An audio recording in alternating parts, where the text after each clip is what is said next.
Hello, ഇന്നത്തെ നെയിലായിട്ടിനായിട്ട് ഞാനിവിടെ ഈ രണ്ട് ഷെയ്ഡാണ് എടുത്തേക്കുന്നത്. ബ്ലാക്കും പിന്നെ ഈ ഒരു ലൈറ്റ് കളറുമാണ്. ആദ്യം ബ്ലാക്ക് ഒരു കോട്ട് കുറച്ച് തിക്കാക്കി ഇട്ട് കൊടുക്കുന്നുണ്ട്. രണ്ട് നെയിൽസിലാണ് ഞാൻ ബ്ലാക്ക് ഇട്ട് കൊടുക്കുന്നത്. ബാക്കി രണ്ടിൽ നമ്മൾ ഈ ഒരു ലൈറ്റ് കളറാണ് ഇട്ട് കൊടുക്കുന്നത്. ഇത് ഒരു കോട്ട് ഇട്ട് കഴിഞ്ഞപ്പം ഭയങ്കര ലൈറ്റാണ്. അപ്പോൾ രണ്ട് കോട്ടാണ് ഞാൻ ഇട്ട് കൊടുക്കുന്നത്. രണ്ട് കോട്ടൊക്കെ ഇട്ട് കഴിഞ്ഞാൽ നല്ല ഭംഗിയിലിരിക്കുന്ന ഒരു ഷെയ്ഡാണ് കേട്ടോ ഇത്. അപ്പോൾ ഞാൻ സെക്കൻഡ് കോട്ട് കൂടി ഇട്ട് കഴിഞ്ഞു. ഇനി നമ്മൾ ഫ്രഞ്ച് നെയിൽസ് ബ്ലാക്കിലാണ് ചെയ്തെടുക്കുന്നത്. ബ്ലാക്ക് ഇതെങ്ങനെ കറക്റ്റ് ആ ഒരു ഷേപ്പിൽ കൊടുത്തു.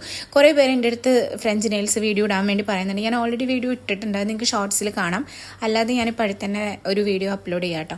അപ്പോൾ ഇതെങ്ങനെ ശരിക്കും ഇവിടെ വെച്ച് നിർത്തിയാൽ മതിയായിരുന്നു. ഇപ്പോൾ ഇതാണ് എനിക്ക് ഭംഗിയായിട്ട് തോന്നുന്നത്. പക്ഷേ എന്തോ കൊളാവാൻ വേണ്ടി ഞാൻ ടൂൾ എടുത്തതിന് ശേഷം അവിടെ ഹാർട്ട് വരയ്ക്കാമെന്നാണ് വരച്ച് അത് കൊളായിപ്പോയി. ഇപ്പോൾ എന്തോ എനിക്കിത് വരയ്ക്കുന്നത് തീരെ ശരിയാവുന്നില്ല.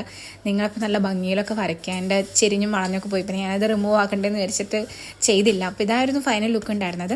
നിങ്ങൾക്ക് ഈ ഒരു ലൈറ്റ് കളർ ഏത് വേണമെങ്കിൽ എടുക്കാം, അല്ലെങ്കിൽ വൈറ്റ് എടുത്താലും മതി കേട്ടോ. അപ്പോൾ അത്രയേ ഉള്ളൂ. ബൈ.